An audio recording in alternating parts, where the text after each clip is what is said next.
செய்வார். இன்றைக்கு நான் ஆண்டவருடைய சமூகத்திலே வாக்கு தத்தத்திற்காக நான் ஜெபித்த போது ஆண்டவர் என்னுடைய இருதயத்தில் வைத்த ஒரு வார்த்தையை இன்றைக்கு உங்களோடு பேசி நான் ஜெபித்து முடிக்க ஆசைப்படுகிறேன். எல்லாரும் எடுத்துக்கொள்ளலாம். யோபுவின் புஸ்தகம் 5ஆம் அதிகாரத்தை நாம் எடுத்துக்கொள்ளலாம். யோபு 5வது அதிகாரத்திலே 24வது வசனத்தை நாம் எல்லாரும் வாசிக்க போகிறோம்.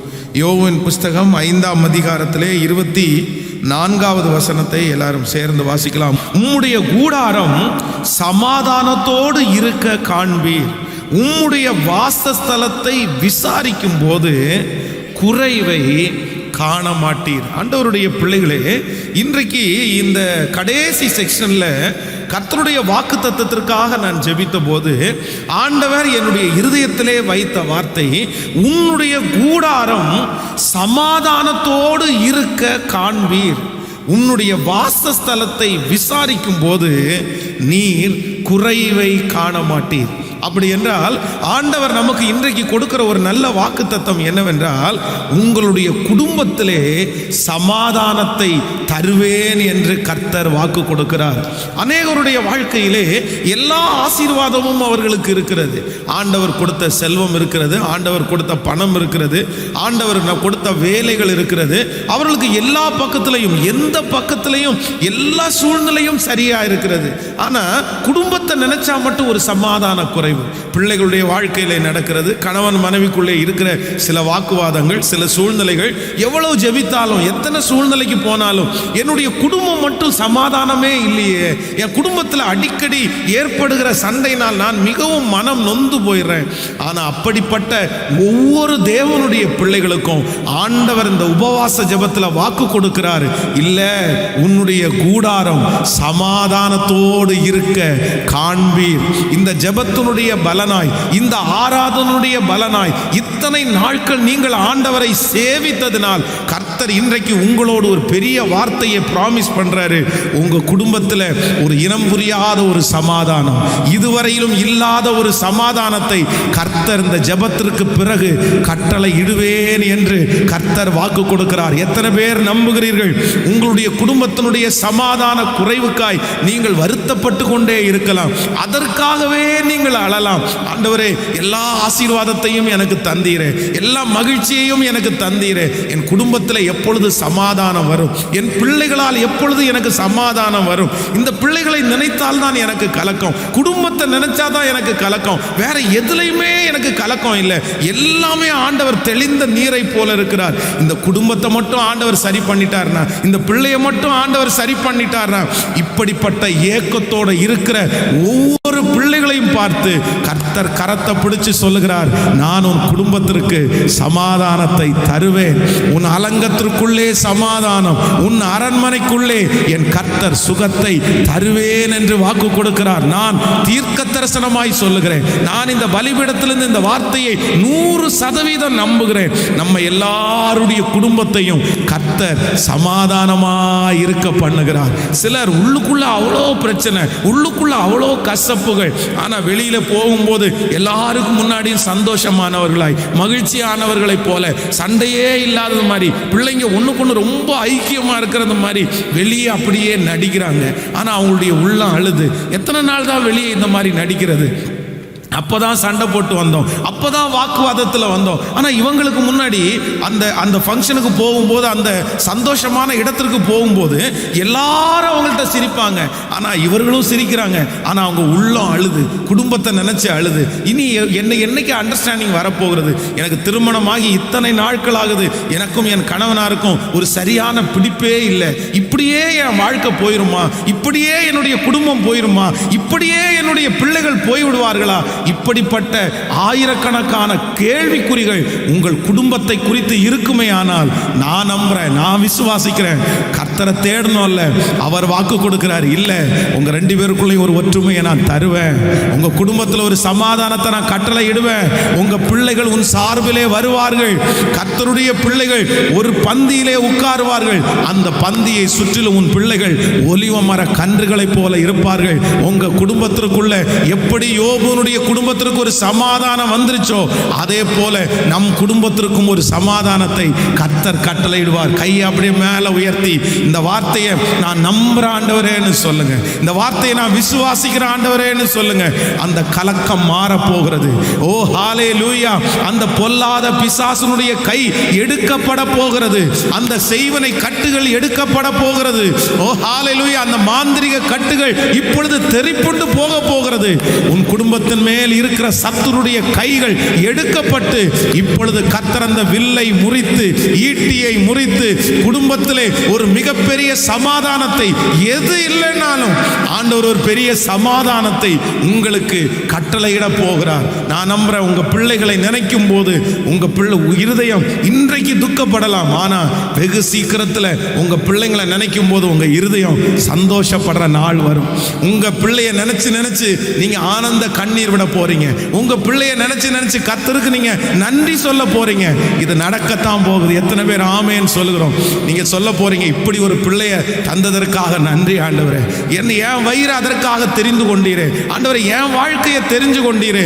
நான் நினைச்சேன் இந்த பிள்ளையினால காலம் முழுதும் நான் கஷ்டத்தை அனுபவிப்பேன்னு நினைச்சேன். நான் நம்புறேன், எந்த பிள்ளையினால் நீங்கள் அதிகமாய் கண்ணீர் வடிக்கிறீர்களோ, எந்த பிள்ளையை நினைச்சு ரொம்ப கவலைப்படுறீங்களோ, எந்த பிள்ளை ரொம்ப பலவீனமா இருக்குதோ, என் தேவனாகிய கர்த்தர் இந்த உபவாச ஜெபத்தில் வாக்கு கொடுக்கிறார். இல்ல, அந்த பிள்ளையை கர்த்தர் பலப்படுத்தி அந்த பிள்ளைக்கு கிருபைகளை கர்த்தர் கொடுத்து எல்லாரை பார்க்கலும், சுற்றி இருக்கிற எல்லாரை பார்க்கலும், உன் சொந்தத்தில் இருக்கிற எல்லா பிள்ளைகளை பார்க்கலும் உங்க குடும்பத்தின் மேல கர்த்தர் கிருபை வைத்து கர்த்தர் ஒரு பிள்ளையை மட்டும் விசேஷமாய் நடத்துவேன் என்று வாக்கு கொடுக்கிறார். கைகளை உயர்த்தி ஒரு ஹல்லேலூயா சொல்லுவோம். சோ இந்த வாக்கு தத்தத்தை நம்ம ஒரு நாளும் விடக்கூடாது.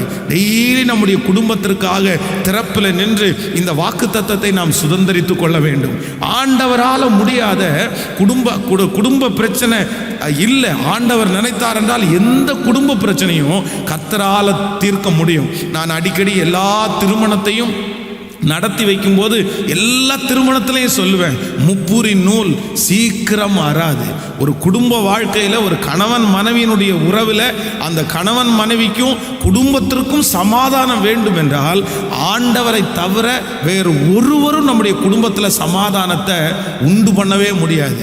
மனிதனை தேடி போறதுல பிரயோஜனமே இல்லை, வக்கீலை தேடி போறதுல பிரயோஜனமே இல்லை, அரசியல்வாதிகளை தேடி போறதுல பிரயோஜனமே இல்லை. உங்க குடும்பத்தில் சமாதானம் தேவை. நான் என்ன பண்றேன்னா, நீங்க மறைவிடத்தில் நீங்க ஜெபம் பண்ணுவீங்க, கர்த்தர் அங்கே குடும்பத்தில் உலாவி ஒரு பெரிய சமாதானத்தை தருவாரு.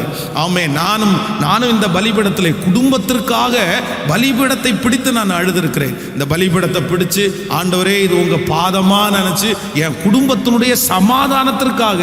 பாஸ்டர் அம்மா தான் அவங்க ஆண்டவருடைய ஊழியத்தை செய்கிறவர்கள். நல்ல பிள்ளைகளை ஆண்டவர் தந்திருக்கிறார். நான் ஊழியக்காரனா இருக்கிறேன். எனக்கு சத்தியத்தை பற்றி எல்லாமே தெரியும்.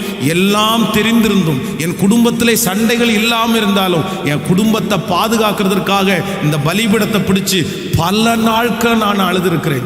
என் குடும்பத்தில் சண்டை வந்துடக்கூடாதுப்பா, முன்மாதிரியா வாழணும் ஆண்டவரே, எப்படி என் பிள்ளைகளை நடத்தணும், எப்படி என் மனைவியை நடத்தணும், எனக்கு கற்றுத்தாரும் ஆண்டவரேன்னு கர்த்தர் சமூகத்தில் ஜெபித்திருக்கிறேன். அப்போ ஒவ்வொரு பிள்ளைகளும் உங்க குடும்பத்தை நடத்துவதற்கு தேவனிடத்தில் ஞானத்தை கேளுங்கள்.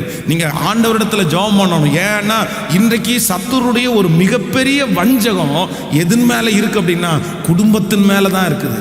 மேய்ப்பனை வெட்டுவேன், ஆடுகள் சிதறடிக்கப்படும். கணவன் மனைவிக்குள்ள சண்டையை உண்டு பண்ணுவான், பிள்ளைகள் சிதறடிக்கப்படுவார்கள். வாக்குவாதங்கள் கணவன் மனைவிக்கு வரும், குடும்பம் ரெண்டா பிரிஞ்சிடும். அப்போ பிசாசுனுடைய ஒரு எண்ணமே எங்க அப்படின்னா குடும்பம். நீங்க ஆதியிலே பார்க்கும்போது ஆதாமையும் ஏவாளையும் வஞ்சித்து அவங்க ரெண்டு பேரையும் எப்படியும் ஆண்டவரை விட்டு பிரிக்கணும்னு பார்த்தான். அதனால சத்துரு முயற்சி எடுப்பான். ஆனா ஆண்டவர் நம்முடைய குடும்பத்தை கட்டி காட்கிறவர், கர்த்தர் வேலி அடைக்கிறவர், அவருடைய ரத்தத்தால கழுவுகிறவர். நம்ம ஜெபம் பண்ணி மதில் கட்டிட்டே இருக்கும் போது கர்த்தர் நமக்கு பாதுகாப்பை தருவார். ஹல்லேலூயா.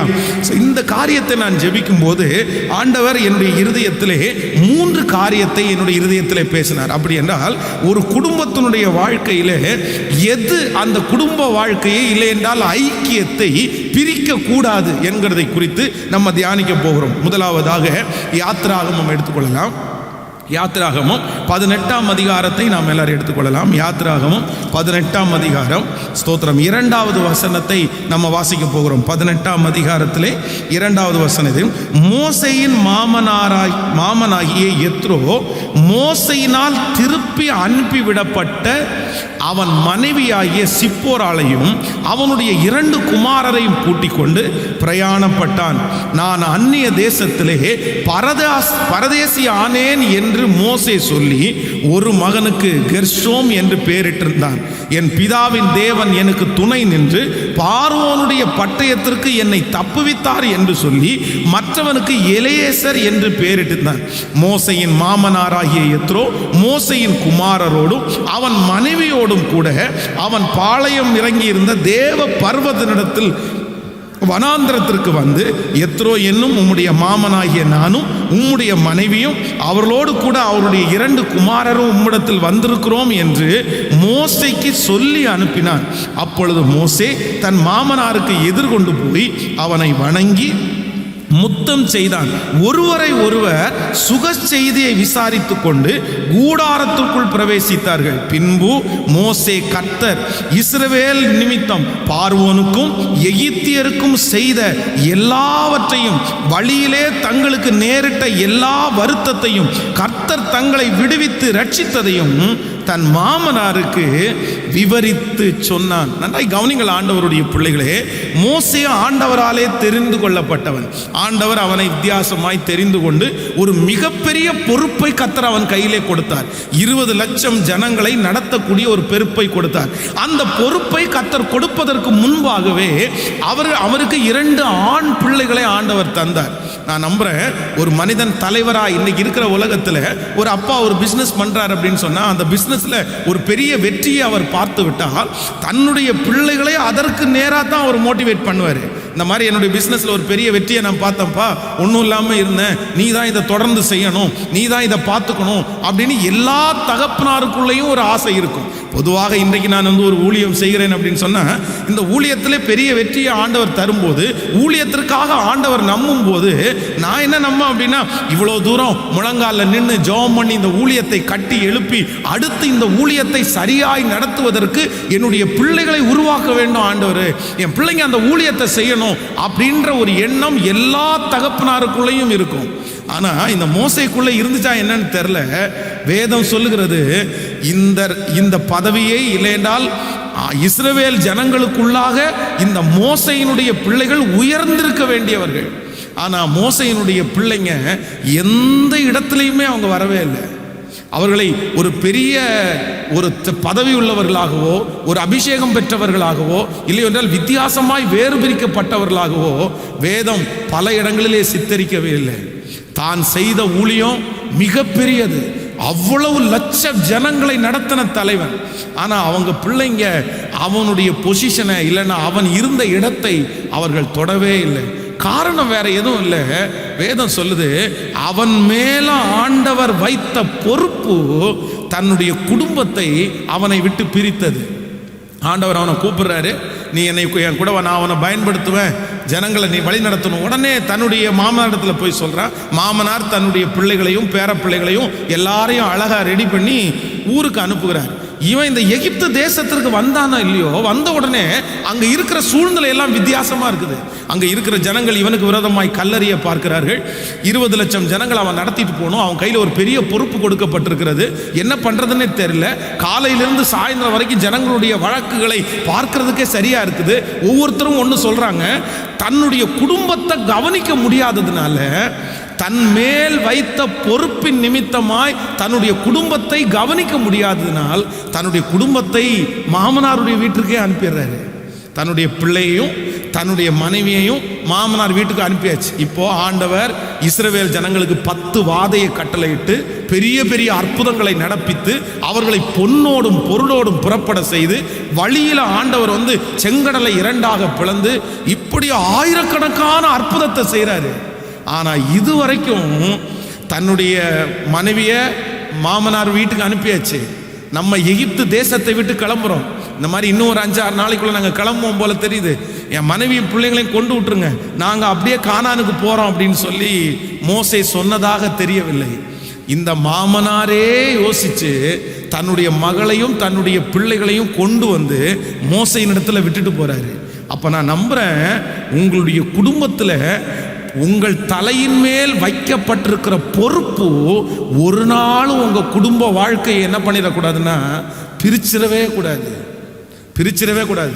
நீங்க எவ்வளவு பெரிய வேலை வேணாலும் செய்யுங்க, நீங்க எவ்வளவு பெரிய ஊழியம் வேணாலும் செய்யுங்களேன், நீங்க எத்தனை கோடி ரூபாய் வேணாலும் சம்பாதிங்க. இல்ல நான் சம்பாதிக்காட்டா என் வீட்டில் நீங்க சோறு தண்ணுவீங்களா? நான் சம்பாதிக்காட்டா இந்த வீடு கட்டியிருக்க முடியுமா? நான் சம்பாதிக்காட்டா இந்த கார் வாங்கியிருக்க முடியுமா? நிறைய பேர் இந்த வார்த்தையை தன்னுடைய குடும்பத்தில் நேரத்தை செலவிடுங்கன்னு சொல்லும்போது இதே வார்த்தையை சொல்லுவாங்க. ஆனா பிரதர் சிஸ்டர், கோடி ரூபாய் சம்பாதித்தாலும் உங்க குடும்பத்தில் நீங்க ஒரு பிரிவினை உண்டு பண்ணுவீர்களே, ஆனால் நீங்க சம்பாதித்த பணத்திற்கு எந்த வேல்யூமே இல்லை. அது வீணான பணம், அது தேவையற்ற பணமாய் மாறிவிடும். அதனால என்னுடைய பொறுப்பு ஒரு நாளும் என் குடும்ப ஐக்கியத்தை என்ன பண்ணக்கூடாதுன்னா அது பிரிக்கவே கூடாது. எனக்கு பொறுப்பு வெளியே உங்களுக்கு எவ்வளோ பெரிய பொறுப்பு இருக்கிறதோ அதே போல இல்லையென்றால் அதை விட மேலான பொறுப்பு தான் என்ன பொறுப்பு அப்படின்னா குடும்பத்தினுடைய பொறுப்பு. சிலர் இதை சாக்கு காட்டி பயன்படுத்துவாங்க. இல்லை நான் ரொம்ப பிஸியாக இருக்கிறேன், நீ வேணா போமா, நான் வர முடியாது. நான் சொல்றேன், எல்லா இடத்திற்கும் நீங்கள் போக வேண்டும் என்று சொல்லவில்லை. இல்லைன்னா டெய்லி உங்க வீட்டில் நீங்க இருங்கன்னு சொல்லலை. ஆனால் ஒரு குடும்பத்தை நடத்துகிற ஒரு தலைவன், ஒரு குடும்பத்தை நடத்துகிற ஒரு தலைவி, அவர்களுடைய கைகளிலே பொறுப்புகள் வைக்கப்படும் போது கண்டிப்பாக அவங்க குடும்ப வாழ்க்கையை அவங்க பிரிவினைக்குள்ளாய் கொண்டு போய் எனக்கு என் பொறுப்பு தான் பெருசு அப்படின்னு ஒரு காலத்திலும் நினைக்கக்கூடாது. இன்னைக்கு இருக்கிற ஆண்கள் கூட ஒரு பக்கத்தில் இல்லை, பெண்கள், சிட்டியில் இருக்கிற பெண்கள் எல்லாருமே ஏதாவது ஒரு ஆஃபீஸில் ஜாயின் பண்ணிடுறாங்க. அங்கே இருக்கிறவர்களுடைய திறமையை பார்த்து சில பொறுப்புகளை கொடுத்துட்றாங்க. இந்த மாதிரி இதெல்லாம் நீங்கள் தான் பண்ணணும், இதெல்லாம் நீங்கள் தான் பண்ணணும். பாருங்கள், வீட்டுக்கு வந்தால் கூட நிறைய பேருக்கு ஆஃபீஸ் ஒர்க்கு முடிகிறதே இல்லை. ஆஃபீஸ் ஒர்க் முடியல, அங்கேயும் அப்படிதான், வீட்லையும் அப்படிதான். எங்கே போனாலும் அவங்கள சுற்றி 24 மணி நேரமும் ஐயோ மேனேஜர் தப்பாக நினச்சிருவாரோ, அவங்கள இது பண்ண முடியாமல் போயிருமோ, பேர் கெட்டு போயிருமோ. நான் சொல்கிறேன், இந்த சூழ்நிலை கண்டிப்பாக மாற வேண்டும்.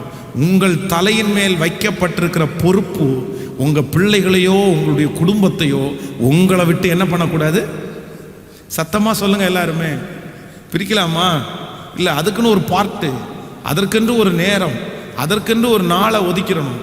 ஆனால் அதே நேரத்தில் குடும்பத்தை மட்டும் ஒரு நாள் என்ன பண்ணிடக்கூடாதுன்னா பிரியவே கூடாது. இன்னைக்கு எல்லாரும் ஒரு தீர்மானம் எடுங்க. இந்த இடத்துல இருந்து போகும்போது ஒரு தீர்மானத்தோடு தான் போகணும். எனக்கு எவ்வளவு பொறுப்பு என் தலை மேலே வச்சாலும் நான் என் குடும்பத்தை மட்டும் என்ன பண்ண மாட்டேன்னா பிரியவே மாட்டேன். என்ன நம்ம நிறைய பேருக்கு கோவம் வரும், தள்ளி உட்காரு, தள்ளி போ, சத்தம் போட்டிருக்காத, அப்போ ஆஃபீஸ் ஒர்க் பண்ணுறேன்னு தெரியாது, அம்மா ஆஃபீஸ் ஒர்க்கு பண்ணுறேன்னு தெரியாது. பாருங்கள், இந்த லாக்டவுனில் நம்ம நிறைய பேர் ஆண்டவர் கிருபையாய் நடத்துகிறார், ரொம்ப சந்தோஷமாக இருக்குது. ஆனால் சில குடும்பங்களிலே இருக்கிற பிள்ளைகளை பார்ப்பீர்களே, ஆனால் கணவன் வேலைக்கு போகிறாங்க, மனைவியும் வேலைக்கு போகிறாங்க, 2 பேரும் வேலைக்கு போய் தனியாக வாலிப பிள்ளைய வீட்டில் உட்காந்து அவங்க கையில் ஒரு ஃபோனை கொடுத்து நீ உட்காந்து கிளாஸ் அட்டன் பண்ணு, நான் வர்றது வரைக்கும் நீயே சமைச்சு வச்சுக்கிற சாப்பிடு அப்படின்னு சொல்லிட்டு போகிற நிறைய குடும்பத்தில் இருக்கிற பிள்ளைகள் வீட்டை விட்டு தன்னுடைய மனைவியும் தன்னுடைய தகப்பனும் தாயும் வீட்டை விட்டு வெளியே போன உடனே அவங்க பண்ணுற அந்த பாவங்கள் சொல்லி முடியாததாக இருக்கிறது. அது மற்ற பட்டணங்களில் நடக்கிறது இல்லை, கோயம்புத்தூர் பட்டணத்தில் நடக்குது. ஒரு சகோதரி கடந்த நாட்களில் சொன்னாங்க, பாஸ்டர், லாக்டவுனுக்கு முன்னாடி எங்களுடைய ஹாஸ்பிட்டலில் ஒரு 3 அபார்ஷன் 4 அபார்ஷன் நடக்கும் ஒரு மாதத்தில். ஆனால் லாக்டவுனுக்கு அப்புறம் ஒரு நாள் 25 பேருக்கு நடக்குதாங்க. ஒரு நாள் 25, குறைந்தது 25 பேர். ஒரு சின்ன ஹாஸ்பிட்டல், அவங்க ஒரு குட்டி ஹாஸ்பிட்டல் தான் ஒர்க் பண்ணுறாங்க. வேற வழி இல்லை, எங்களால் ஒன்றும் பண்ண முடியல. கல்யாணமாகாத பிள்ளைங்களா இருக்காங்க, இது வரைக்கும் அவங்க வாழ்க்கைப்படவே இல்லை. அந்த பிள்ளைங்க கர்ப்பமாய் நின்றுட்டு இருக்கிறாங்க. அப்படியே அம்மா அப்பா அழுறாங்க, கெஞ்சுறாங்க, ஏதாவது பண்ணுங்க, இல்லைன்னா என் பிள்ளைய எதிர்காலமே போயிடும் அப்படின்னு. வேற வழியே இல்லாம எங்களால பண்ண வேண்டியது இருக்குது. கிட்டத்தட்ட 25க்கும் அதிகமானது 1 டேல பண்றோம் அப்படின்னு சொல்றாங்க. அப்போ இந்த உலகம் எவ்வளவு தூரம் போய் கொண்டிருக்கிறது. பிள்ளைகள் எவ்வளவு தூரம் போய் கொண்டிருக்கிறார்கள். தயவு செய்து ஒவ்வொரு கணவனாருக்கும் ஒவ்வொரு மனைவிக்கும் உங்களை மிக பட்சமாய் கேட்கிறேன், உங்க பொறுப்பு தயவு செய்து உங்க குடும்பத்தை உங்களை விட்டு பிரிச்சிடவே கூடாது. உங்க பொறுப்பு எப்படி முக்கியமோ அதை விட உங்க பிள்ளைகளும் உங்க குடும்பம் முக்கியம். உங்களுடைய வேலை எவ்வளவு முக்கியமோ அதை விட உங்களுடைய குடும்பம் முக்கியம். உங்களுடைய வருமானம் எவ்வளவு முக்கியமோ அதை விட உங்களுடைய குடும்பம் முக்கியம். நீங்க எதுக்காக பாடுபடுறீங்க, நீங்க எதுக்காக சம்பாதிக்கிறீங்க, எதற்காக உங்க கையில் அந்த பொறுப்பு வைக்கப்பட்டிருக்கிறது, எதற்காக நீங்க காலையில எந்திரிச்சு ஓடுறீங்க? அந்த குடும்பத்திற்காக தானே, அந்த பிள்ளைகளுக்காக தானே. அப்போ நம்முடைய பொறுப்பை வைத்து நம்முடைய குடும்பத்தை இல்லை நான் அங்கேயும் கான்சன்ட்ரேட் பண்ண வேண்டியது உங்களுடைய வேலை, குடும்பத்தையும் கான்சன்ட்ரேட் பண்ண வேண்டியது நம்முடைய வேலை. ஆமென் சொல்லுங்கள். கைகளை அசைத்து ஒரு ஹல்லேலூயா சொல்லலாம். நான் சர்ச்சில் பாஸ்டராக இருக்கலாம், ஆனால் வீட்டில் எப்படி இருக்க முடியாது? வீட்டில் நான் பாஸ்டர் ஆகக்கூடாது. நான் வீட்டில் பாஸ்டராக இருப்பேனே ஆனால் நிச்சயமாக என் குடும்பத்தை நான் இழந்துருவேன். நான் வீட்டில் என் பிள்ளைகளுக்கு அப்பா, என் மனைவிக்கு நான் கணவன். நான் அப்படி இருந்தால்தான் என் குடும்பத்தை கட்ட முடியுமே தவிர, இல்லை என் கையில் ஒரு பெரிய பொறுப்பை கடவுள் வச்சிருக்கிறாரு, நான் பாஸ்டர், நான் அங்கேயும் பாஸ்டராக தான் இருப்பேன், நான் வீட்லையும் பாஸ்டராக தான் இருப்பேன் அப்படின்னு சொன்னால் என் குடும்பம் வெகு சீக்கிரத்தில் என்னை விட்டு போயிடும். அதனால் எல்லாரும் ஒரு தீர்மானம் எடுங்க. ஆண்டவரே, எனக்கு எவ்வளோ பெரிய பொறுப்பை கொடுத்தாலும், எனக்கு எத்தனை பெரிய வேலை கொடுத்தாலும் நான் என் குடும்பத்தை விட்டு என்ன பண்ண மாட்டேன்னா பிரியவே மாட்டேன். கைகளை அப்படியே மேலே உயர்த்தி அப்படிப்பட்ட ஒரு அபிஷேகத்தை கர்த்தர் எனக்கு தரணும்னு சொல்லுங்க. ஆண்டவரே, இந்த கான்சன்ட்ரேஷனை எனக்கு சாகிற வரைக்கும் எனக்கு தரணும் சொல்லுங்க, முழு பலத்தோட. எல்லாரும் கேளுங்க ஆண்டவரிடத்துல. ஒவ்வொரு தகப்பனும் தாயும் கேளுங்க, ஒவ்வொரு பிள்ளைகளும் கேளுங்க. ஆண்டவரே, என்னுடைய பொறுப்புகள் ஒரு நாளும் என் பிள்ளைகளையோ என் குடும்பத்தையோ என் கணவன் மனைவியோ பிரிச்சிடக்கூடாது ராஜா. அப்பா நன்றி ஆண்டவரே. அப்படிப்பட்ட ஒரு லகுவான காரியத்தை என்னுடைய பொறுப்புல எனக்கு தாங்க ஆண்டவரே, என்னுடைய வேலையில எனக்கு தாங்க ஆண்டவரே. என்னுடைய வேலையில அப்படிப்பட்ட ஒரு லகுவான வாழ்க்கை எனக்கு உண்டாகட்டும். ஆமென் சொல்லுங்கள்.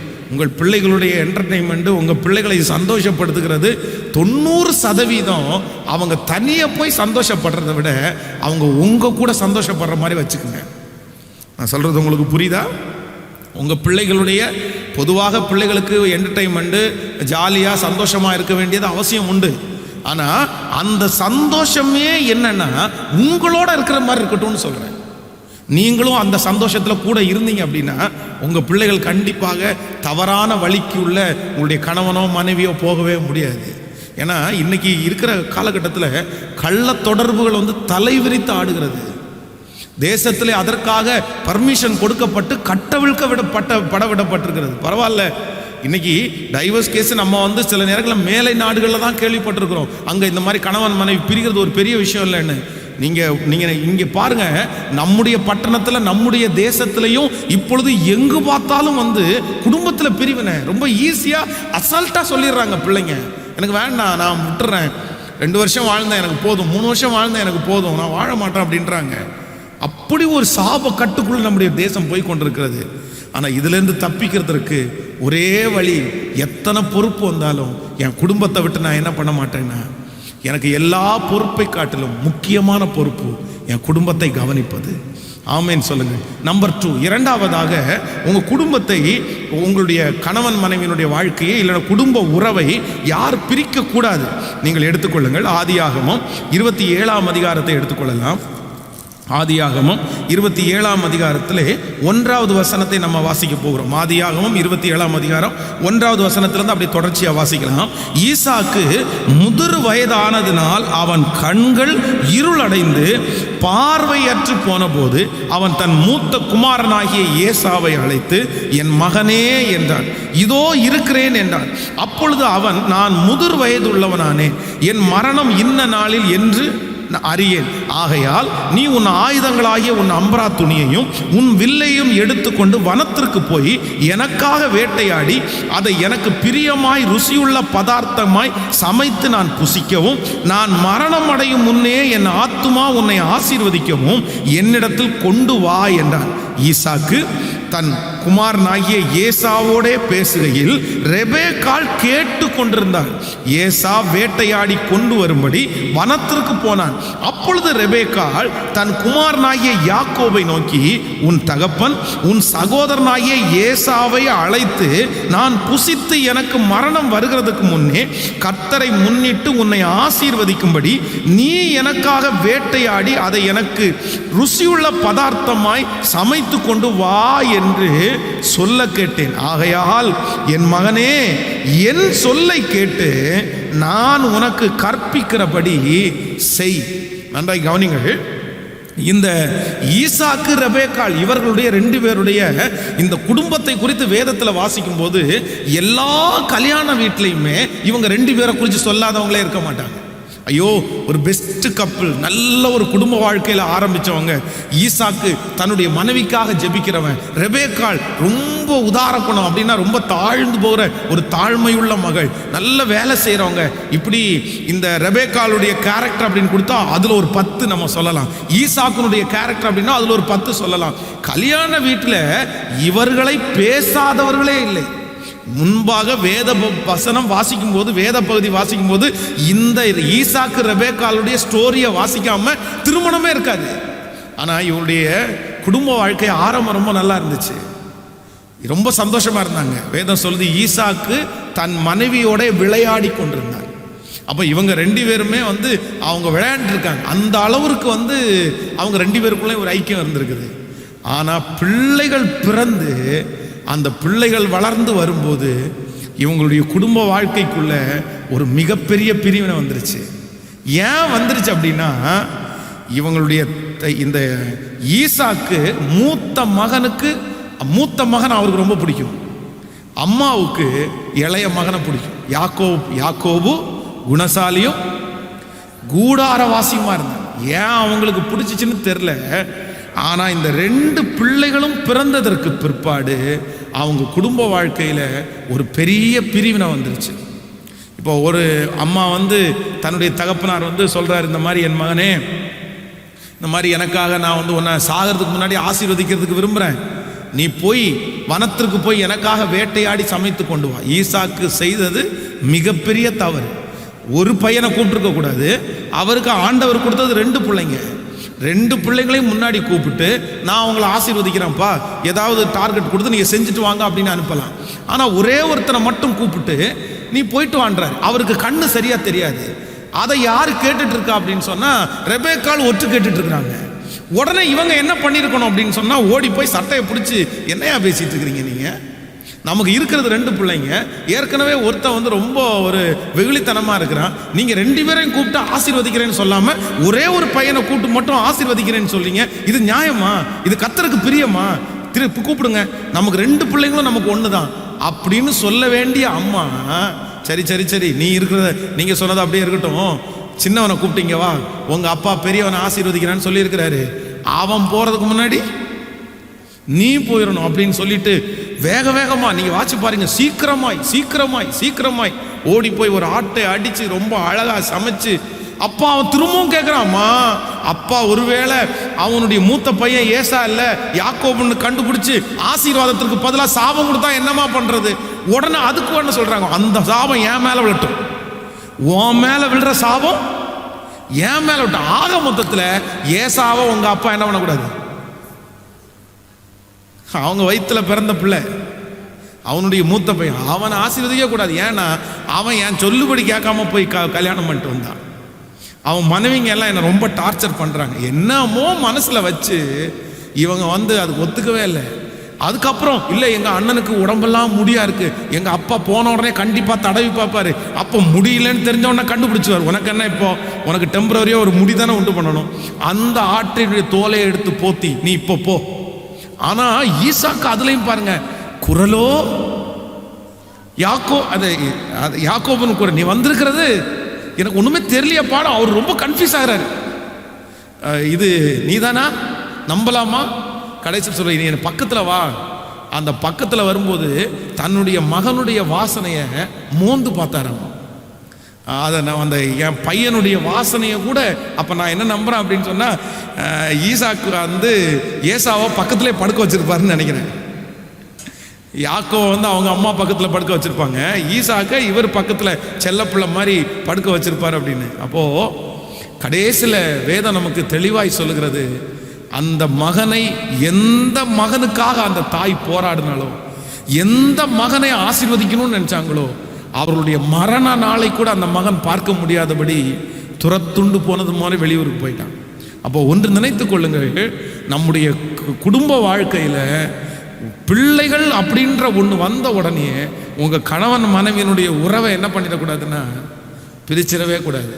தேவன் இணைத்ததை மனிதன் பிரிக்காது இருக்க கூடாது. இன்னைக்கு நிறைய குடும்பங்களில் இருக்கிற பெரிய பிரச்சனை அப்படின்னா, பிள்ளைங்க வந்ததுக்கு அப்புறம் 2 பேரும் கணவன் மனைவியாகவே இல்லை. 2 பேருடைய வாழ்க்கையில் சந்தோஷம் இல்லை, பேச்சுவார்த்தை இல்லை. அதுவும் இன்னும் ஒரு சிலர் பார்த்தீங்கன்னா, ஒருத்தர் பொட்ட பிள்ளை, அந்த ஆண்மகர்கள் தகப்பன்மார் நிறைய பேர் பொட்ட பிள்ளைங்க தூக்கி தலையில் வச்சுக்குவாங்க, அம்மாங்க நிறைய பேர் பையனை தூக்கி தலையில் வச்சுக்குவாங்க. மாறி மாறி அப்பா வேணான்னுவார், அம்மாவிட்ட போய் அழகாக நைஸ் பண்ணி வாங்கிட்டு போவாங்க. ஒவ்வொருத்தரும் பிள்ளைங்க இந்த மாதிரி ரொம்ப கலையை கற்று வச்சுருக்குறாங்க. அம்மா அப்பாவை எப்படி கைக்குள்ளே போடுறது, அம்மா எப்படி விழுவாங்க, அப்பா எப்படி விழுவாங்க அப்படின்னு நிறைய கற்று வச்சுருக்குறாங்க. இதனாலேயே நிறைய குடும்பங்களில் பிரிவினை வருகிறது. ஒன்று நினைத்து கொள்ளுங்கள், நமக்கு 10 பிள்ளைங்க பிறந்தாலும் 10 பிள்ளைங்களும் சொல்லுங்க வரமாட்டேங்குது, ஒரே மாதிரி தான். இல்லை என் புள்ள இந்த புள்ள சின்ன புள்ள வெள்ளையா இருக்குது, மூத்த புள்ள கருப்பா இருக்குது அப்படின்னு நேசிச்சிங்க, உங்களுக்கு மிகப்பெரிய ஆபத்து காத்து இருக்குது. எல்லாரையும் நிற்க வச்சு இவனுக்கு 5 முத்தம் கொடுத்தீங்கன்னா அவனுக்கு 5 முத்தம், நம்ம தான் முத்தமே கொடுக்கறது இல்லையே, அப்புறம் எங்கே போய் இல்லை ஆண்டவர். இதெல்லாம் என்ன அப்படின்னா, நீங்கள் உங்களுடைய குடும்பத்தை உருவாக்குறதற்காக செய்கிற சின்ன சின்ன வேலை. காலையிலேருந்து நைட்டு வரைக்கும் அவனுக்கு சமைச்சு அவனுடைய துணி அயன் பண்ணி அவனுக்கு அவ்வளோ கஷ்டப்பட்டு கொடுத்து அவனுக்கு அன்பை காமிக்கவே தெரியாமல் இருந்தால் அவன் எப்படி உங்களை நேசிக்க முடியும்? ஆனால் அன்பை வெளிப்படுத்துவது மிக அவசியமான ஒன்று. ஆமேன் சொல்லுங்கள். நான் சில காரியத்தெல்லாம் சொன்னால் ரொம்ப ஜோக்காக இருக்கும். அவ்வளோ எங்களுடைய பிள்ளைகளை நாங்கள் நமக்குள்ளே அந்த அன்புக்குள்ளேயே இருக்கணும் அப்படின்னு நாங்கள் நினைக்கிறோம். அப்படின்னா திடீர்னு ஒரு நாள் அவங்களுடைய இந்த கன்னம் இருக்கு பாருங்களேன், அந்த கன்னத்தை அப்படியே கடிச்சு, ஒருத்தனுடைய கன்னத்தை கடிக்கும்போது எவ்வளோ அச்சு பதியுது பார்க்கலாமா, அந்த இம்ப்ரெஸ் பதியும் இல்லை, டேய் மூத்தவனுக்கு இந்த அளவுக்கு, சின்னவனுக்கு இந்த அளவுக்கு அப்படின்னு வீட்டில் மாறி மாறி ஒருத்தருக்கு ஒருத்தர் அவங்களும் இன்ட்ரெஸ்டாக கொண்டு கொடுத்து கடிங்க, இன்னும் கொஞ்சம் கடிங்க அப்படின்னு அவங்க அந்த இன்ட்ரெஸ்டாக செய்கிறத பார்க்குறோம். இதெல்லாம் என்ன அப்படின்னு சொன்னால், நம்முடைய குடும்பத்தினுடைய உறவை வளர்த்துவதற்கு மிக அவசியம். இது பிள்ளைகளுக்கு மட்டுமல்ல, நான் சொல்கிறேன் கணவன் மனைவியின் கூட நீங்கள் ஒரு நாள் என்ன பண்ணிடக்கூடாதுன்னா, உங்களுக்கு கொடுக்கப்பட்டிருக்கிற குழந்தைகள் இல்லைன்னா உங்களுக்கு கொடுக்கப்பட்டிருக்கிற சொந்தங்கள், உங்களுக்கு அம்மா அப்பா ஒரு நாளும் உங்கள் குடும்ப வாழ்க்கையை என்ன பண்ணிடக்கூடாதுன்னா பிரிச்சிடவே கூடாது. கணவன் மனைவின்ற உறவை அதை ரொம்ப புனிதம், அதில் நீங்கள் 2 பேரும் கர்த்தர் மட்டும்தான் இருக்கணுமே தவிர 3வது பர்சனுக்கு என்ன இல்லை, சத்தமாக சொல்லுங்க எல்லாருமே, இடமே கிடையாது. இல்லை எங்கள் அப்பா எப்படி என்ன வளர்த்தனா தெரியுமா, எங்கள் அம்மா என்ன எப்படி வளர்த்துனாங்க தெரியுமா, ஓகே. ஆனால் கர்த்தர் சொல்றார், தன் மனைவியானவள் தன்னுடைய தகப்பன் வீட்டை என்ன பண்ணணுமாமா, மறந்து விடு, அப்பொழுது ராஜா உன் அழகிலே பிரியப்படுவார். கணவனை பார்த்து என்ன சொல்றாருன்னா, ஆண்டவர் சொல்றாரு, நீ தன் தகப்பனையும் தன் தாயையும் விட்டு மனைவியோடு இசைந்திருக்க கடவன். இங்கே இருக்கிற ஒவ்வொரு பெற்றோர்களுக்கும் சொல்கிறேன், அம்மா அப்பாவுக்கும் சொல்கிறேன், உங்கள் பிள்ளைகளை தயவு செய்து நீங்கள் வாழ விட்டுருங்க. கல்யாணம் ஆனதுக்கு பிறகு பிடிச்சி உட்கார வச்சு, ஐயோ என் பிள்ளை கஷ்டம் வந்தோன்னா என் பிள்ளை என் வீட்டுக்கு வந்துருமா, நான் பார்த்துறேம்மா. எத்தனை நாள் நீங்கள் பார்ப்பீங்க? எத்தனை நாள் உங்களால் பார்க்க முடியும்? உங்கள் பையனாக இருந்தாலும் பொண்ணாக இருந்தாலும் நல்ல தகப்பனும் தாயும் என்ன சொல்லுவாங்க அப்படின்னா, நீ கஷ்டமானாலும் நஷ்டமானாலும் எப்படியாவது ஜெபம் பண்ணி உங்கள் கணவனாரை காப்பாற்று, உங்கள் மனைவியை காப்பாற்று. ஆனால் உங்கள் வாழ்க்கைக்குள்ளே நாங்கள் என்ன பண்ணக்கூடாது, வரக்கூடாதுன்றத நல்ல அம்மா அப்பா சொல்லுவாங்க. நல்ல அம்மா அப்பா இல்லை அப்படின்னா உங்கள் பிள்ளைங்க பாடுபடுறத பார்த்த உடனே நீ வீட்டுக்கு வந்துடுன்னு ஹோப் கொடுப்பாங்க. இல்லவே இல்லை, நம்ம அந்த தப்பு செய்யவே கூடாது. நான் நம்புகிறேன், உங்கள் பிள்ளைங்க எவ்வளோ தூரம் பாட அனுபவிக்கிறாங்களோ அவ்வளோ தூரம் அவங்க குடும்ப வாழ்க்கையை வெற்றியாய் கர்த்தர் மாற்றுவார். அவங்கள சாட்சியாய் நிறுத்துவார். ஸோ நம்பர் 2, இரண்டாவது, நம்முடைய குடும்பத்திற்குள்ள மூன்றாவது ஒரு நபர் வந்து நம்முடைய குடும்ப வாழ்க்கையை உடைக்கிறதற்கு நம்ம என்ன பண்ணக்கூடாது? நம்பர் 1, ஃபர்ஸ்ட் என்ன, நம்முடைய குடும்ப வாழ்க்கைக்குள்ள எது வந்து பிரிக்கிறதுக்கு ஒப்பு கொடுக்கக்கூடாது? பொறுப்புகள் வந்து நம்முடைய குடும்பத்தை ஒரு நாள் என்ன பண்ணிடக்கூடாது? பிரிச்சிடக்கூடாது. அப்படி குடும்பத்தை பிரிக்கிற பொறுப்பு நமக்கு, சொல்லுங்க, அப்படிப்பட்ட உயர்வு, அப்படிப்பட்ட பதவி, அப்படிப்பட்ட பொறுப்பு, அப்படிப்பட்ட பணம் நமக்கு வேண்டாம். அது வேண்டாம், அதுக்கு சும்மா இருக்கலாம், அது செய்யாம இருங்க. நம்பர் 2, இரண்டாவது, நம்முடைய குடும்ப உறவுக்குள்ள மூணாவது ஒரு நபர் வந்து நம்முடைய குடும்ப உறவை பிரிக்கிறதுக்கு நம்ம என்ன பண்ணக்கூடாதுன்னா, எல்லா உறவை விட மேலான உறவு குடும்ப உறவுன்னு நீங்க நினைக்கணும். நம்பர் 3, மூன்றாவதாக ஒரு காரியத்தை கூட தியானித்து நம்ம முடிக்க போகிறோம். வாசிக்கலாம். ஆதியாகமம் 19ஆம் அதிகாரத்தை எடுத்துக்கொள்ளலாமா? ஆதியாகமம் 19ஆம் அதிகாரத்திலே 26வது வசனத்தை நம்ம வாசிக்க போகிறோம். 19ஆம் அதிகாரம் 26வது வசனத்தை நம்ம வாசிக்கும் போது, அவன் மனைவியோ பின்னிட்டு பார்த்து உப்பு தூணானாள். நீங்கள் 23வது வசனத்துக்குள்ளே 22வது வசனத்திலிருந்து வாசிக்கலாம். தீவிரமாய் அங்கே ஓடி தப்பித்துக்கொள், நீ அங்கே போய் சேரு மட்டும், நான் ஒன்றும் செய்யக்கூடாது என்றார். ஆகையால் அந்த ஊர் சோவார் எனப்பட்டது. லோத்து சோவாருக்கு வரும்போது பூமியின் மேல் சூரியன் உதயமானது. அப்பொழுது கர்த்தர் சோதோமின் மேலும் குமாராமின் மேலும் கர்த்தராலே வானத்திலிருந்து கந்தகத்தையும் அக்னியையும் வர்ஷிக்கப்பட்டார். அந்த பட்டணத்தையும் அந்த சமபூமி அனைத்தையும், அந்த பட்டணங்களின் எல்லா குடிகளையும் பூமியின் பயிரையும் அழித்து போட்டார். அவன் மனைவியோ பின்னிட்டு பார்த்து உப்பு தூணானாள். நன்றாய் கவனிங்கள். இந்த லோத்தினுடைய குடும்பத்திலே ஒரு பெரிய பிரிவினை உண்டாகிறத இங்க நம்ம வந்து வேதத்தில் வாசிக்கிறோம். இவருடைய குடும்பமே ஒரு பெரிய பிரிவினைக்குள்ளாய் கடந்து போனது. ஆனால் இவன் வந்து அந்த அந்த சோதோம் கொமோரா பட்டணத்திலே இருக்கும்போது அவனை தூதர்கள் அவனுடைய குடும்பத்தை வலுக்கட்டாயமா பிடிச்சி வெளியே விட்டு, எப்பா இந்த ஊர்ல நீ எவ்வளவு கோடி வேணாலும் சம்பாரிச்சுக்கலாம், எத்தனை பொருட்கள் வேண்டும் என்றாலும் சம்பாதிக்கலாம், ஆனால் உன் ஜீவன் தப்ப ஓடிப்போ, பின்னிட்டு பாராது, திரும்பி பார்க்காதப்பா. நீ இழந்தது, நீ சம்பாதிச்சது எல்லாமே அழிக்கப்பட்டாலும் ஆண்டவரால மறுபடியும் அவனுக்கு அந்த ஆசீர்வாதத்தை கொடுப்பதற்கு முடியும். ஆண்டவரால முடியும். நீ ஜீவன் தப்ப ஓடிப்போ, திரும்பி மட்டும் பார்த்துறாத.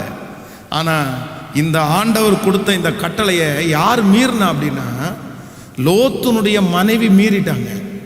அவர்கள் பின்னிட்டு பார்த்து வேதம் சொல்லுது உப்பு தூணாய் மாற்றிட்டாங்க. இப்போ அவங்க குடும்ப வாழ்க்கையை பிரிச்சது என்ன அப்படின்னா, ஆண்டவர் செய்ய வேண்டான்னு சொன்னதை செஞ்சுட்டாங்க. என்ன செஞ்சாங்க அப்படின்னா, அந்த பொருட்கள் மேலே இருந்த ஒரு ஈடுபாடு அவங்க குடும்பத்தை அவர்களை விட்டு பிரிச்சிச்சு. கவனிங்க, இன்றைக்கு நம்ம எதில் ரொம்ப ஜாக்கிரதையாக இருக்கணும் அப்படின்னா, நம்முடைய பணமோ நம்முடைய பொருளோ நம்முடைய குடும்ப வாழ்க்கையை ஒரு நாள் என்ன பண்ணிடக்கூடாதுன்னா பிரிச்சிடவே கூடாது. இன்னைக்கு கணவன் அதிகமாய் சம்பாதிக்கலாம், நாளைக்கு கொஞ்சம் குறைவாய் சம்பாதிக்கலாம், இன்னைக்கு மனைவி ரொம்ப பெரிய சம்பாதிக்கலாம், கணவன். இந்த பண விஷயம், பொருள் விஷயம் உங்கள் குடும்ப வாழ்க்கையை பிரிக்குமே ஆனால் நீங்கள் உண்மையாய் ஆண்டவரை நேசிக்கிற பிள்ளைகளாய் இருக்கவே முடியாது, இருக்கவே முடியாது. அதான் நான் வந்து ஒரு குடும்ப கூடுகையில் சொன்னேன். ஒரு மனைவி வந்து என்னிடத்தில் அழுறாங்க, பாஸ்டர் 1/2 கிலோ மிக்சர் பாக்கெட்டை பீரோவில் வச்சு பூட்டி சாவியை எடுத்துகிட்டு போகிறாரு பாஸ்டர். இது 1/2 கிலோ மிக்சர் பாக்கெட்டுக்கு அவங்க மனைவியை நம்பலை. அவர் அது தூக்கி கொடுத்துருவாருன்னு நினச்சாரோ இல்லை 1 கிலோவே உட்காந்து சாப்பிட்றோன்னு நினச்சாரோ என்னமோ தெரில.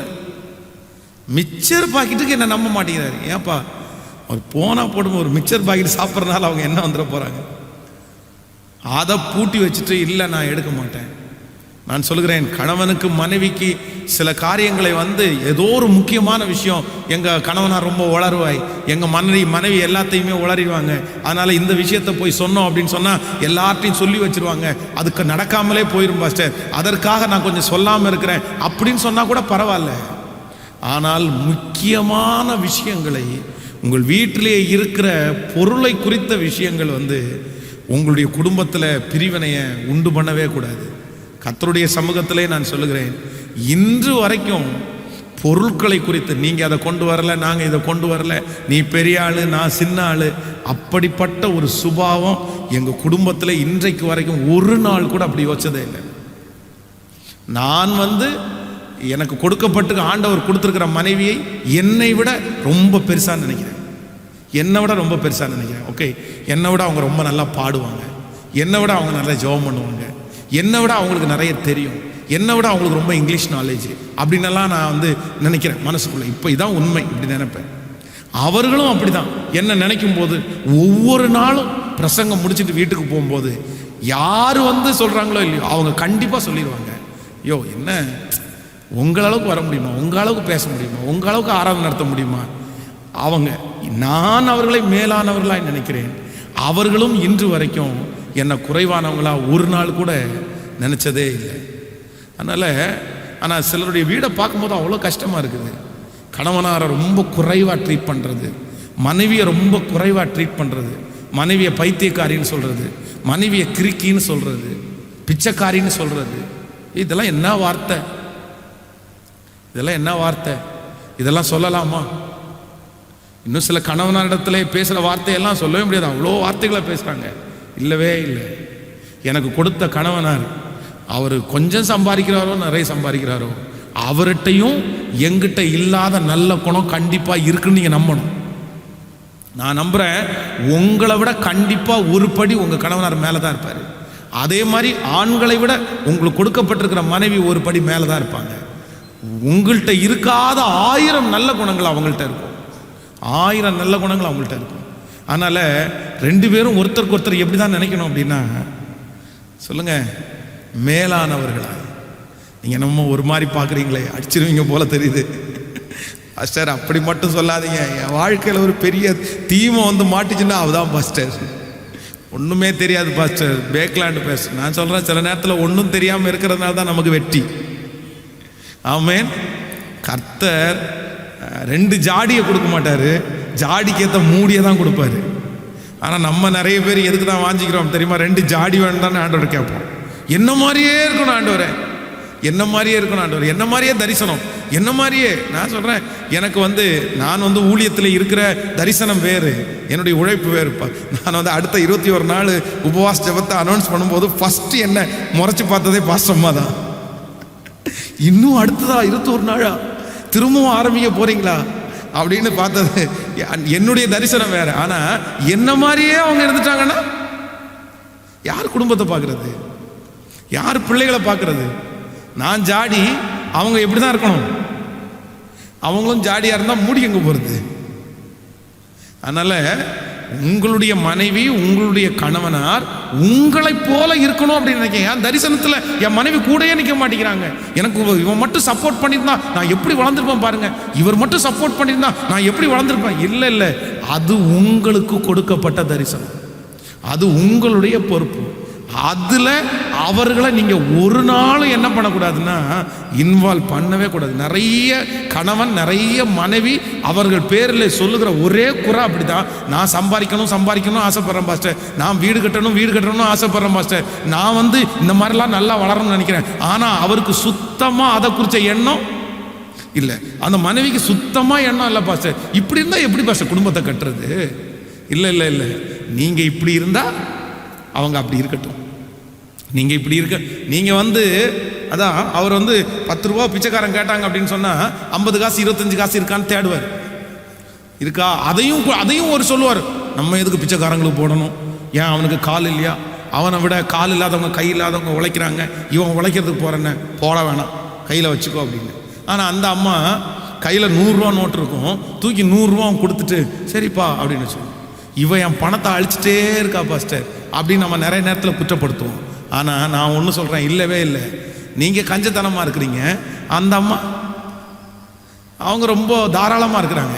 ஸோ ஒரு கஞ்சத்தனமும் வேணும், ஒரு தாராளமும் வேணும். 2 தாராளமாகவும் இருந்தாலும் வீடு திவாலாயிரும், 2 கஞ்சத்தனமாக இருந்தாலும் அந்த வீடு ஆசீர்வதிக்கப்படாது. அதனால் ஆண்டவர் நம்மளை இணைக்கும் போது எப்படி தான் இணைக்கிறார் அப்படின்னா நல்லா தான் இணைச்சிருக்கிறார். ஆமேன் சொல்லுங்க பார்க்கலாம். ஆமேனே வரமாட்டேங்குதா நிறைய பேருக்கு? ஆமேன் சொல்லுங்க. அப்போது ஒரு நாள் நம்முடைய வாழ்க்கையில் நம்முடைய பொருட்கள் வந்து நம்முடைய குடும்பத்தை என்ன பண்ணிடக்கூடாதுன்னா பிரிச்சிடவே கூடாது. இன்றைக்கி ஒரு துக்கமான செய்தி, ஆளாள் கையில் ஒரு செல்ஃபோனு, அதுவும் பொருள் தானே. அந்த செல்ஃபோனை இன்னைக்கு குடும்பத்தில் உள்ள மொத்த பேரையும் பிரிச்சிருச்சு. கணவனை தனியாக உட்கார வச்சிருச்சு, மனைவியை தனியாக உட்கார வச்சிருச்சு, பிள்ளைங்களை தனியாக உட்கார வச்சிருச்சு. பொருட்கள் உங்களை ஒரு நாளும் உங்கள் குடும்ப வாழ்க்கை பிரிக்கவே கூடாது. இந்த பெரிய பெரிய வீடு கட்டுறதுக்கு ஆசைப்பட்டு 10 ரூம் 5 ரூம் வச்சுருக்கோம். எல்லாருக்கும் நான் ஒரு ஆலோசனை சொல்லுவேன், உங்கள் வீட்டில் 25 ரூம் வேணாலும் கட்டுங்க, ஆனால் நைட்டு படுக்கும்போது மட்டும் எல்லாரும் ஒரே ரூமில் படுங்க. இருக்கட்டும், உங்களுக்கு ஆளாளுக்கு ஒரு ரூம் இருக்கட்டும். அந்த ரூமில் காலையிலேருந்து சாயந்தரம் வரைக்கும் உங்களுடைய படிப்பு, உங்களுடைய பைபிள் ரீடிங், உங்களுடைய ப்ரேயரு, உங்களுடைய பொருட்கள் எல்லாம் வைக்கிறதற்கு உங்கள் பிள்ளைகளுக்கெல்லாம் ஒரு ரூம் கொடுத்துருங்க. ஆனால் ஒரு ரூம் காமனான ஒரு ரூம் இருக்கட்டும். அப்படி ஒருவேளை உங்களை கர்த்தர் ஆசீர்வதிச்சா, எனக்கு ஒரே ரூம் தான் இருக்குது பாஸ்டர் அப்படின்னு சொல்கிறவங்களுக்கு ரொம்ப சந்தோஷம். ஆண்டவர் உங்களை நல்லா வச்சுருக்காருன்னு நினைங்க. எப்போ உங்கள் வீட்டில் 3 ரூம் 4 ரூம் பெருகுதோ அப்போ தான் பிரச்சனையே பெருகுது. புரியுதில்ல?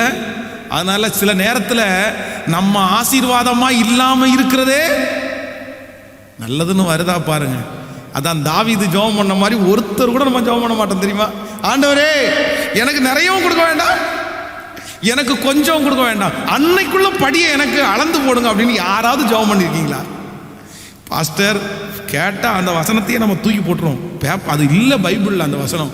வேண்டாம், எனக்கு தந்துருங்க ஆண்டவரே, நான் நல்லா வாழணும், நான் நல்லா இருக்கணும், அப்படிதான் நம்ம ஜெபம் பண்ணுமே தவிர இன்னைக்கு எனக்கு சாப்பாடு மட்டும் கொடுத்தா போதும் நம்ம ஜெபம் பண்ண மாட்டோம். அப்போ ஆசீர்வாதங்கள் சில நேரங்களிலே வருவதும் நமக்கு என்னதான் அப்படின்னா ஆபத்து தான். அதனால் ரொம்ப தேட வேண்டாம். ஆனால் கர்த்தர் நம்ம மேல் பிரியமாக இருந்தால் நமக்கு நிறைய தருவார். ஆனால் ரொம்ப கவனமாக இருக்க வேண்டியது என்ன அப்படின்னா, என் வீட்டில் இருக்கிற பிளஸ்ஸிங்ஸ், என்னுடைய ஆசீர்வாதங்கள் என் குடும்பத்தையும் என் பிள்ளைகளையும் ஒரு நாளும் என்ன பண்ணிடக்கூடாதுன்னா பிரிச்சிடவே கூடாது. காரே 2 கார் வாங்கிட்டோம் அப்படின்னா அவ்வளோதான், பிரிஞ்சுட்டாங்கன்னு அர்த்தம். கணவனுக்கு ஒரு கார், மனைவிக்கு ஒரு கார் அப்படின்னு சொன்னால் அவ்வளோதான், முடிஞ்சிருச்சு. காரில் போகிறதும் போயிடுச்சா? பைக்கு 2 பைக்கு இப்போ எல்லா வீட்லையும் இருக்குது. கணவனுக்கு ஒரு பைக்கு, மனைவிக்கு ஒரு பைக்கு. ஆனால் இந்த ஒரு பைக்குக்காக எவ்வளோ போராடி இருப்போம் தெரியுமா? எனக்கு ஒரு பைக் வாங்கி கொடுங்களேன், எனக்கு ஒரு பைக் வாங்கி கொடுங்களேன். அந்த பைக்கு அதுக்கு முன்னாடி ஒரு 10 நாளையில் 5 நாளாவது உங்கள் கணவனாரோட போய் இறங்குவீங்க. இப்போ அந்த பைக்கில் தனியாக போயிருங்க. அப்போ பொருட்கள் வந்து சில நேரத்தில் நம்முடைய உறவுகளை என்ன பண்ணுது அப்படின்னா பிரிச்சுது. இல்லை ஆண்டவரே, எந்த பொருளும் என் குடும்ப உறவை என்ன பண்ணாது. ஸோ 3 காரியத்தை கர்த்தர் இன்னைக்கு பேசுகிறேன். நம்பர் 1, ஃபஸ்ட்டு உங்கள் குடும்ப உறவை எது பிரிச்சிடக்கூடாது அப்படின்னா உங்களுடைய பொறுப்புகள் வந்து உங்கள் குடும்பத்தை பிரிச்சிடக்கூடாது, உங்கள் குடும்பத்தை பிரிச்சிடக்கூடாது. நம்பர் 2, ரெண்டாவது உங்களுடைய நபர்கள் வந்து உங்களுடைய குடும்பத்தை என்ன பண்ணிடக்கூடாது, பிரிச்சிடக்கூடாது. நம்பர் 3, மூன்றாவது பொருட்கள் உங்கள் குடும்பத்தை என்ன பண்ணிடக்கூடாதுன்னா பிரிச்சிடவே கூடாது. ஆண்டவரே, நீர் இணைத்தது, நீர் கொடுத்தது, கடைசி வரைக்கும் உமக்கு முன்பாக நாங்கள் சந்தோஷமாய் வாழ வேண்டும். நானும் என் வீட்டாருமோ வென்றால் கர்த்தரையே சேவிப்போம். சொல்லுங்க கையை மேலே உயர்த்தி, நானும் என் வீட்டாருமோ வென்றால். பிரிந்த குடும்பங்கள் எல்லாம் கர்த்தர் ஒன்றுபடுத்த போறாரு. உடைக்கப்பட்ட குடும்பத்தை எல்லாம் கர்த்தர் ஒன்றுபடுத்த போறாரு. ஓ ஹல்லேலூயா! சுக்குநூறாக்கப்பட்டிருக்கிற குடும்பங்கள் இந்த உபவாச ஜெபத்திலே மறுபடியும் கட்டப்பட போகிறது. உன் அலங்கத்திற்குள்ள சமாதானத்தை கர்த்தர் தரப்போறாரு. அரண்மனைக்குள்ள சுகத்தை கர்த்தர் தரப்போறாரு. உன் கூடாரம் சமாதானத்தோடு இருக்க காண்பாய். உன் வாசஸ்தலத்தை விசாரிக்கும் போது அதை குறைவை காண்பதில்லை. ஹல்லேலூயா! அப்படியே திறப்பில் நிற்க போகிறோம். பக்கத்தில் இருக்கிறவங்களுடைய கையை மட்டும் கோர்த்து பிடிங்க. இப்போது இந்த இல்லை உட்காந்து ஒரே நிமிஷம் அந்த கையை மட்டும் கோர்த்து பிடித்து ஒரு ஜெப குறிப்புக்காக மட்டும் ஜெபம் பண்ணுவோம். என்னென்னா, பிரிந்திருக்கிற குடும்பம்லாம் இன்னைக்கு ஒன்று சேரணும்.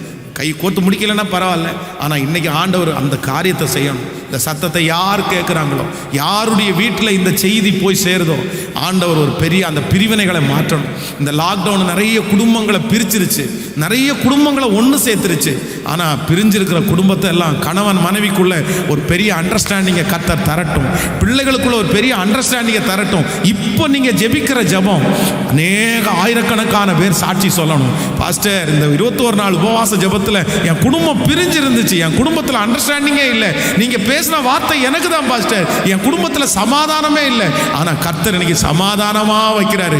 இப்போ அந்த கணவனாரிடத்துல பேசட்டும், அந்த மனைவியினிடத்துல பேசட்டும். அந்த குடும்பத்திற்கு விரோதமா எழும்பி நிற்கிற சத்துருடைய கை இப்பொழுது முறிந்து விழுவதாக. ராஜா 4 வருஷமா 5 வருஷமா 10 வருஷமா பிரிஞ்சிருக்கிற குடும்பம் இப்போ ஒண்ணு சேரட்டும்பா, சேரட்டும்பா. ராஜா உங்க முகத்தை நோக்கி பார்க்கிறோம். எந்த இடத்துல இருந்து நாங்க ஜெபிக்கிறோம், ஒவ்வொரு இடத்துல இருந்தும், ஒவ்வொரு பட்டணத்திலிருந்தும், தேசத்திலிருந்தும் இப்பொழுது நாங்க நோக்கி பார்க்கிறோம். தேவரே ஒரு இரக்கத்தை செய்யும் ஆண்டவரே. இனி அந்த குடும்ப பிரிவினை வேண்டாம், அந்த சாபம் வேண்டாம். அந்த கணவன் எங்கிருந்தாலும் கொண்டு வந்து சேருங்கப்பா, அந்த மனைவி எங்கிருந்தாலும் கொண்டு வந்து சேருங்கப்பா, அந்த பிள்ளை எங்கிருந்தாலும் கொண்டு வந்து சேருங்க ராஜா. ராஜா ஒரு சமாதானம் இப்பொழுது கட்டவிழ்க்கப்பட விடுவதாக. ஆமாம் ஆண்டவரே, இந்த ஆலயத்திலிருந்து அந்த மகிமை கடந்து செல்வதாக, எங்க தேசத்தை கடந்து செல்வதாக. அந்த ஆண்டவரே சத்தத்தை கேட்கிற ஒவ்வொருத்தருடைய வாழ்க்கையிலும் கடந்து போகட்டும் ஆண்டவரே, கடந்து போகட்டும் ஆண்டவரே, கடந்து போகட்டும் ஆண்டவரே. நீங்க இறங்குங்க ராஜா. ஆண்டவரே அத்தனை பேரும் சாட்சி சொல்லணும் ஆண்டவரே. ஆயிரக்கணக்கான சாட்சிகள் இந்த உபவாச ஜெபத்திலே எழும்புகிறதற்காய் ஸ்தோத்திரம், ஸ்தோத்திரம், ஸ்தோத்திரம், ஸ்தோத்திரம்.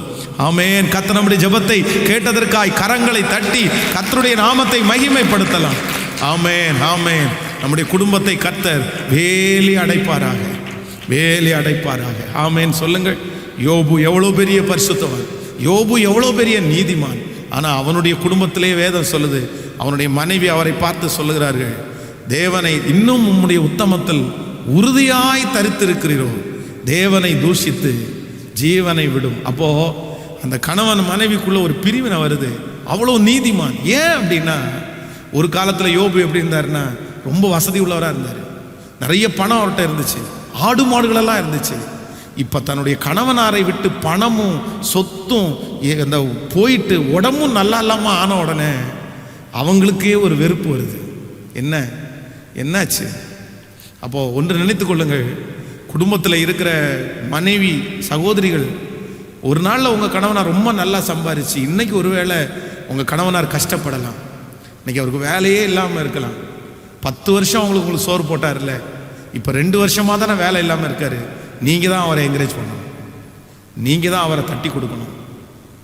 எத்தனையோ பெண்கள் தன்னுடைய கணவனாரை வீட்டில் உட்கார வச்சு, நீ வேலைக்கு போட்டால் கூட பரவாயில்லப்பா, நான் உனக்கு சம்பாரிச்சு போடுறேன், நான் உனக்கு சாப்பாடு போடுறேன், நீ வீட்டில் இரு, நீ எனக்கு கணவனா நீங்கள் இருந்தால் போதும், அதுதான் எனக்கு தேவை, நான் உயிரோடு இருக்கிற வரைக்கும் நீங்கள் இருக்கணும் அப்படின்னு எத்தனையோ கணவனாரை தன்னுடைய வீட்டில் வைத்து பார்க்குற மனைவிங்க எத்தனையோ பேர் இருக்காங்க. அதே போல் ஒரு கடந்த சமீபத்தில் ஒரு பிரேயருக்காய் கடந்து போனேன். 9 ஆண்டுகள் 9 இயர்ஸ் 9 வருஷமா ஒரு மனைவி கோமால இருக்காங்க. யாரையும் அடையாளம் தெரியாது, கணவனாரை மட்டும்தான் அடையாளம் தெரியும். 9 வருஷமா அந்த மனைவியை அவர் அவ்வளவு நேர்த்தியாய் பார்த்து கொள்கிறார். அவங்களுக்கு சாப்பாடு கொடுத்து அவங்க உடம்பெல்லாம் தொடச்சி விட்டு. எத்தனை வருஷமா பிரதர் உங்கள் மனைவி இருக்காங்கன்னா? 9 இயர்ஸ் 9 வருஷம். அப்போது ஆண்டவருடைய பிள்ளைகளே, கணவன் மனைவி என்கிற உறவு இல்லைன்னா குடும்ப உறவு என்கிறது ஒரு மிக முக்கியமான ஒரு உறவு. சின்ன சின்ன காரியத்திற்காக உங்களுடைய குடும்பத்தை இன்னொன்று ஒரு குடும்ப வாழ்க்கையில் நிலையாக நிற்கல அப்படின்னா திரும்ப எந்த இடத்துல போய் நம்மளால் நிலையை அவ்வளோ சீக்கிரமாக நிற்க முடியாது. கர்த்தர் கொடுத்தது நல்லதோ கெட்டதோ சாகிற வரைக்கும் அதோட என்ன பண்ணிடணும்னா, அது முள்ளா இருந்தால் கூட அதோட வாழக்கூடிய கிருபையை கர்த்தர் உங்களுக்கு தருவார். ஆமேன்னு சொல்லுங்கள். அதனால் ஒரு ஸ்பெஷல் ஜெபத்தை ஏறிடுங்க. இந்த வாக்கு தத்தத்தை வச்சு நீங்கள் நிறைய ஜெபம் பண்ணுங்க. ஆண்டவரே, என் குடும்பம் ரொம்ப சந்தோஷம். நான் சொல்கிறேன், குட்டி பரலோகமே எங்கே இருக்குது அப்படின்னா உங்கள் வீட்டுக்குள்ளே தாங்க இருக்குது. உங்கள் குடும்பத்தில் இருக்கிற சந்தோஷத்தை வேற எங்கேயுமே நம்ம பெற்றுக்கொள்ள முடியாது. அதனால் அதற்காக பாடுபடுங்க, அதற்காக ஜெபிங்க, அதற்காக ஒப்பு கொடுங்க. ஆண்டவர் செய்ய வல்லவராக இருக்கிறார். இன்றைக்குள்ள வாக்குத்தத்தம் நம்ம குடும்பத்தில் அப்படியே நிறைவேற போகிறது. ஹல்லேலூயா. எழும்பி நிற்கலாமா தேவ சமூகத்தில்? எல்லாரும் கர்த்தரிடத்தில் கேட்கலாம். உம்முடைய கூடாரம் சமாதானத்தோடு இருக்க காண்பாய். உன்னுடைய வாசஸ்தலத்தை விசாரிக்கும் போது குறைவை காண மாட்டாய். உன் கூடாரம் சமாதானத்தோடு இருக்க காண்பாய். ஹல்லேலூயா, ஹல்லேலூயா. இந்த வாக்குத்தத்தம் உண்மை பாஸ்டர், இது எனக்காக பேசப்பட்டதுதான். நான் தான் அப்படி உடைஞ்சு போய் இந்த இடத்துல வந்திருக்கிறேன். வேலை ஸ்தலத்துல என்னை ரொம்ப நல்ல சந்தோஷமா பார்த்துக்கிறேன். நான் எங்கு போனாலும் எனக்கு நல்ல மரியாதை, நான் எங்கு போனாலும் எனக்கு சமாதானம். ஆனா என் வீட்டுல மட்டும் சமாதானமே இல்லையே, என் குடும்பத்துல மட்டும் சமாதானம் குறைவா இருக்குது. என் தேவனாகிய கர்த்தர் கொடுத்த வாக்கு அப்படியே நிறைவேற்றுகிறவர். உன் கூடாரம் சமாதானத்தோடு இருக்க காண்பாய். வெகு சீக்கிரத்தில் உங்களுடைய கண்கள் காணும், வெகு சீக்கிரத்தில் உங்களுடைய கண்கள் காணும். இன்றைக்கு கலங்கி போய் இருக்கிற உங்களுடைய குடும்பம், சண்டையோடு இருக்கிற உங்களுடைய குடும்பம் ஒரு சமாதானமான ஒரு நல்ல நதியை போல, ஒரு நீரோடைய போல உன்னுடைய குடும்பம் மாற்றப்படுகிறதை உங்களுடைய கண்கள் காண போகிறது. கைகளை மேல உயர்த்தி இயேசுவே அதை நம்புகிறேன் நம்புகிறேன் சொல்லுங்க. சொல்லுங்க. உங்களுக்குள்ள அண்டர்ஸ்டாண்டிங் வராதுன்னு நினைக்கிறீங்களா? இல்ல, என் தேவனாகிய கர்த்தர் இன்றைக்கு உலாவுகிறார். உங்க ரெண்டு பேருக்குள்ளே ஒரு பெரிய அண்டர்ஸ்டாண்டிங்கை கர்த்தர் தருவேன் என்று சொல்லுகிறார். இனி பிரிக்க முடியாது, இனி எதுவும் பிரிக்காது, இனி எதுவும் பிரிக்காது. இனி அந்நியன் பிரிக்க முடியாது. ஓ, இனி துஷ்டன் பிரிக்க முடியாது. இனி அந்த குறைவு பிரிக்க முடியாது. ஹல்லேலூயா. இயேசுவே ஸ்தோத்திரம். உம்மால மட்டும்தான் ஆண்டவரே முடியும், உம்மால மட்டும்தான் ஆண்டவரே முடியும், உங்களால மட்டும்தான் ஆண்டவரே முடியும். இந்த பலம் நிச்சயமா என் பலன் அல்ல. என் பலத்தினால என் குடும்பத்தை கட்ட முடியாதப்பா. அதற்கு உங்க பலன் தான் தேவைன்னு கைகளை உயர்த்தி எல்லாரும் நீங்கள் ஜெபித்தே ஆக வேண்டும். இந்த காரியத்திற்காக இந்த வாக்குத்தத்தம் என் தலை மேல நடக்கணும் சாமி. நன்றி ஆண்டவரே, நன்றி. ஓ நன்றி நன்றி. இந்த பலன் நிச்சயமாய் என் பலன் அல்ல. ஓ, இந்த பலன் நிச்சயமாய் என் பலன் அல்ல. இந்த காரியங்கள் நிச்சயமாய் என்னாலே சாத்தியம் அல்ல. சொல்லுங்க எல்லாரும் சத்தமா. இந்த காரியங்கள் நிச்சயமாய் என்னாலே சாத்தியம் அல்ல. இந்த பலன் நிச்சயமாய் என் பலன் அல்ல. இந்த பலன் நிச்சயமாய் என் பலன் அல்ல. சொல்லுங்க அப்பாவை பார்த்து, என் பலவீனம் அதிகம், என் குறைவுகளோ ஏராளம். என் பலவீனம் அதிகம், என் குறைவுகளோ ஏராளம். என் பலவீனத்தில் உம் கிருபை பூரணமாய் விளங்குது, சுகவீனத்தில் உம் கிருபை தாராளமாய் விளங்குது. என் பலவீனத்தில் உம் கிருபை பூரணமாய் விளங்குது, சுகவீனத்தில் உம் கிருபை தாராளம். எல்லாருடைய கையை இப்ப மேல வைத்து சத்தமாய், என் தேவனே சொல்லுங்க. என் தேவனே, ஓ என் தேவனே, என் தேவனே. திரும்ப திரும்ப சொல்லுங்க. என் தேவனே அப்பா, இயேசுவே என் தேவனே. இந்த பலன் என் பலன் அல்ல. ஓ, இந்த பலன் நிச்சயமாய் என் பலன் அல்ல.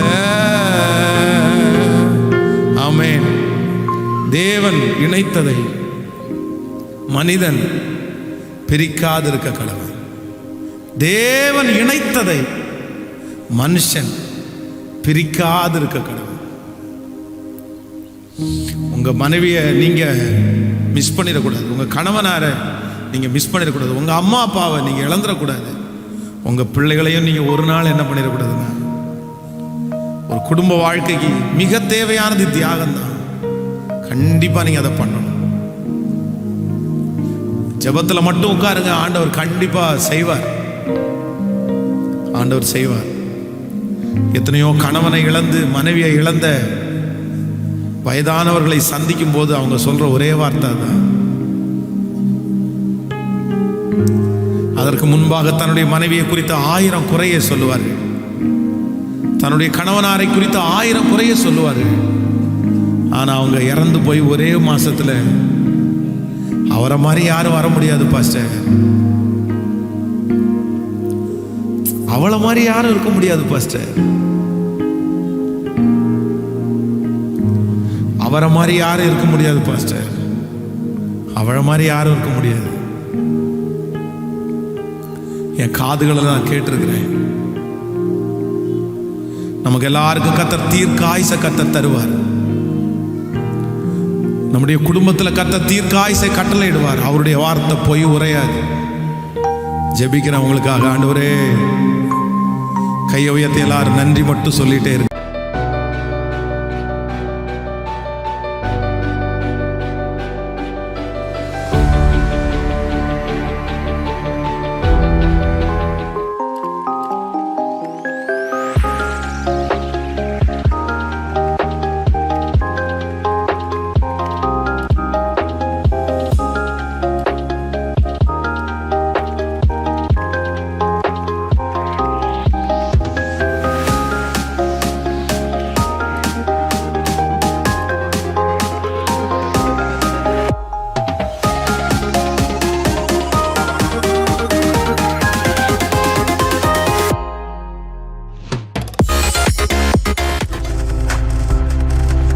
நீங்கள் பார்த்துக் கொண்டிருப்பது உங்கள் ஜாய் டிவி. உங்கள் துக்கம் சந்தோஷமாய் மாறும்.